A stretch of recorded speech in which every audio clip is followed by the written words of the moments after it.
Delta Force, call the unit. Yeah, I went to that selection shortly after I made the Green Berets. And they were gone in the first Gulf War when I got there to my first Green Beret unit. They were all deployed to the first Gulf War. No one was there. I couldn't go with them again because I had a date to go to Delta. And once you once you have a selection date for Delta, you're non-deployable. They want you. You're not going anywhere until they test you. If you make it, you're going to see them. If you don't make it, you go back here. Then you go deploy. So I was terrified I wouldn't make it again. Like, I'm never going to go anywhere. And I did. I made it as a young guy. And, that's when your life changes. When you actually go and do the job you've been training for, because I'd always gone to school. Green Beret selection, this selection, that selection. Boom, here I am now. Finally through the selection of the unit, finally through the train up of the unit. And now I begin. The training itself, or the tests that you had to go through, I think you'd said that there was at no point you wanted to quit, and you had that inner drive, apart from you got to the very end and it's did you call it the long walk or the long, and you had this moment of weakness. Could you talk us through that story? I broke down. I was climbing a mountain and it was... What have you had before that? Just for context, like what had you done up until that point? Like 2.5 weeks with a heavy rucksack of about 12 miles a day in the mountains. So it's nothing flat. 12 miles a day, every day. After you start off, let's back up. You start off with a 20-mile road march and a PT test and a swim test. That's the way they did it when I went through. If you make that, you get to start.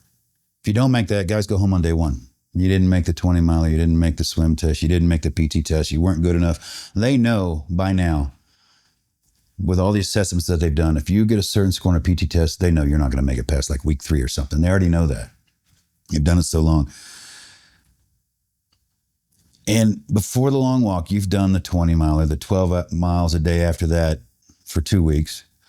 And that increases. So you go from 12 to, 15 more. I don't know. Nobody really knows the actual distances, but you make them longer every day. And your rucksack gets heavier about every other day. And you end up with about 65, 70 pounds on your back. And then, oh, by the way, here's the final event. And it's called the long walk, go. And, they give you the route all the way through the national forest. And it's horrible. I'm thinking, 40 miles, I go about this many miles an hour. I'll be done in this many hours.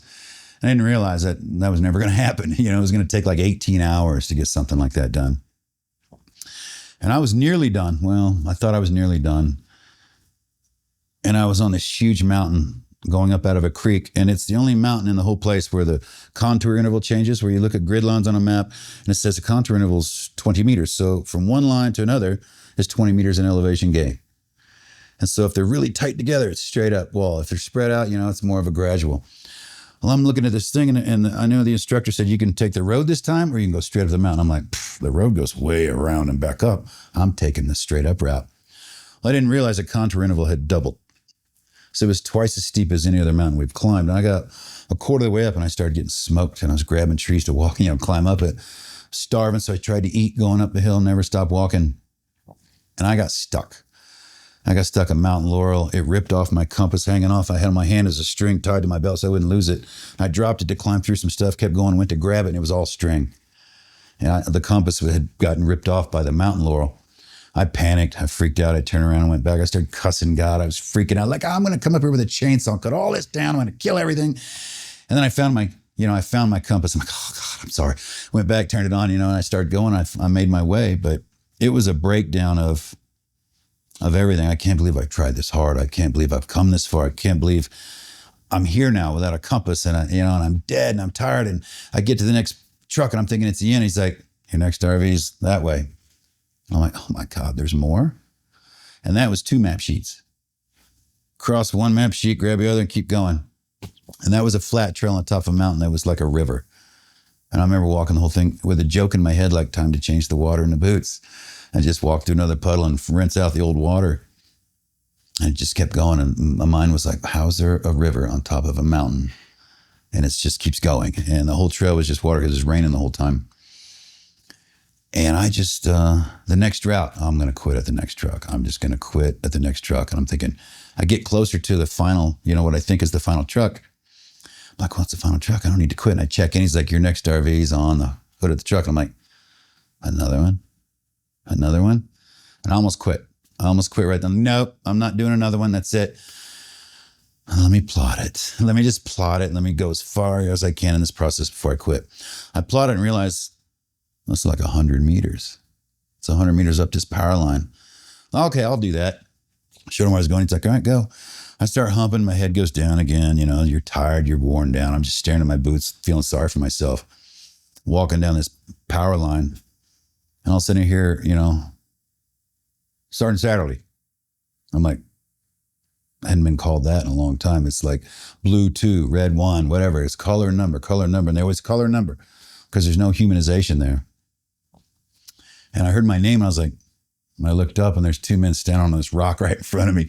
I hadn't even been looking, right? And one of them was a sergeant major, one of them was the commander of the organization. And I'm like, oh, God. And they were like, for you, selection has ended. And I'm like, oh, I go, why? What? No, you know, and they, no, for you, stress phase is over. I'm like, no, I'll keep going. What I do? And they started to grab my rucksack and I'm fighting. I'm like, no, I'll keep going. He finally gets, you know, starts to pull it off. He's like, listen, you're done. You finished. I'm like, why? He goes, you completed it. I was like, oh, okay. I start bawling like, oh my God, I'm embarrassed.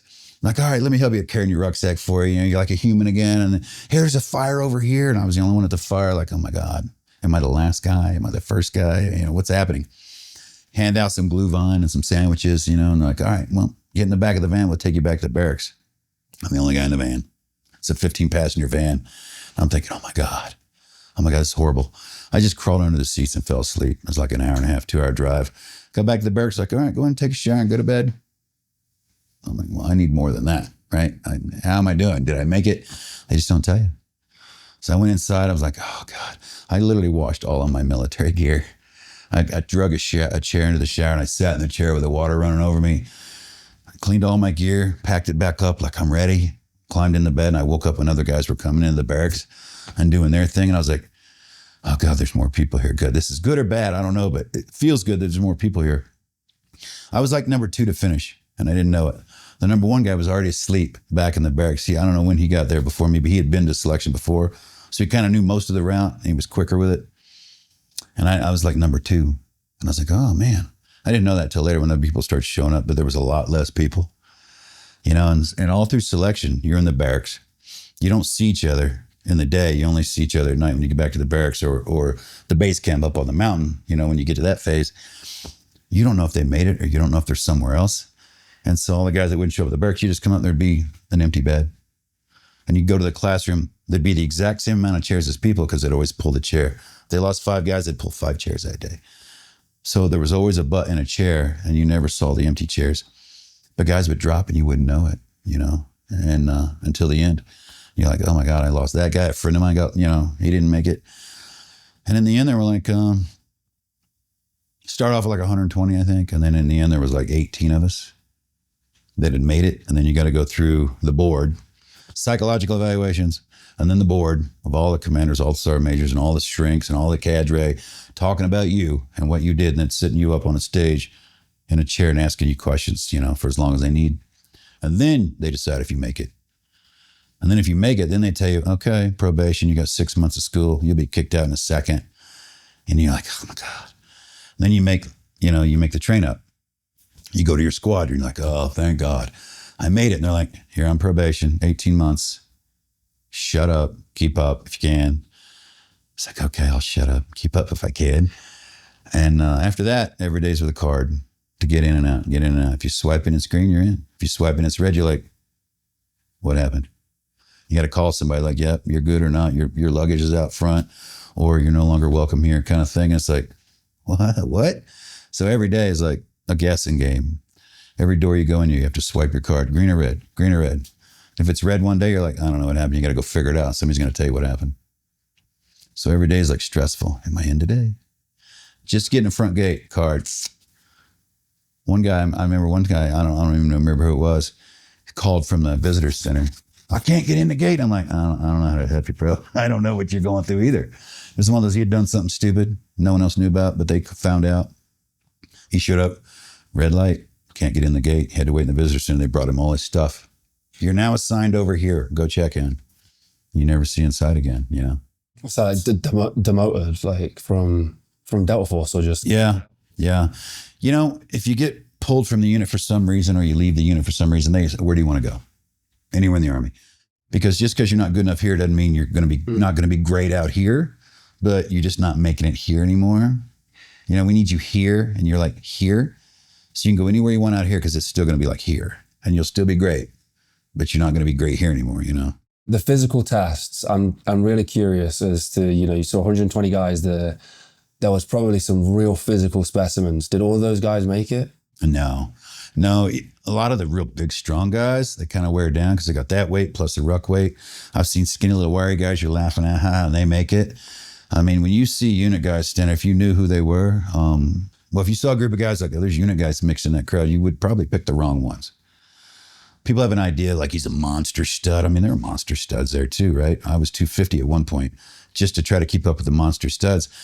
But I realized once I got big, I couldn't run anymore. I couldn't do the obstacle course very well anymore. I'm like, I wanted to get back down to the weight I was when I started. Because I started at 150. I was like a chimpanzee. I'd go anywhere. I could run anywhere.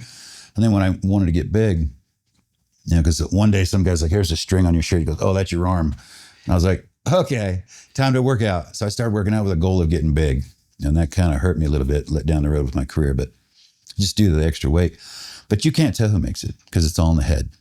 Right? It's all in the head. Are you going to quit? You're going to get tired and hungry? You're going to get blister and quit? I know guys that cut out the backs of their boots. Their blisters were so big on their heels, they wanted to keep going, so they cut out the back of their boot because the pressure on it was too much. Guys taking Motrin, just anything to keep going through the pain. But you got guys that quit. You're like, I don't want that guy ever on a target with me. If he's already thought about quitting and giving up, then that's it, right? Everybody thinks about quitting and giving up. If you go through with it, right? Like, I don't want to work next to you in combat because if you're quitting here, you're definitely going to quit there. So they get a group of guys that just don't quit. Just don't quit. No matter what it is, you just keep going. You don't know the time standard. You don't know what place you have in line. You don't know how good you're doing or how bad you're doing. They don't tell you anything. Just go ahead. Your next place is there. Get there. There's no time limit. So you just go as fast as you can, or you just walk it and chill and you don't make the times. You don't know what it is. I went as fast as I possibly could everywhere I went. If I couldn't run, I walked as fast as I could. I'd run down hills. I'd walk up hills. I'd drink water without stopping. And all that they teach you. They literally show you that. They walk through the woods with you for 3 days with instructors, showing you how to walk up a mountain without smoking your legs, by not locking your knees with every step, how to drink water on a flat ground without stopping and drinking water. Never take a break, because now you're just twice as far back. You've lost that time. You're still going to be tired. Taking a break feels good for a second, but you're still tired. So I just kept walking. And ended up making it, obviously, but you never know if you're making it or not until that day they tell you you're in. And then you're in, but you're in right now.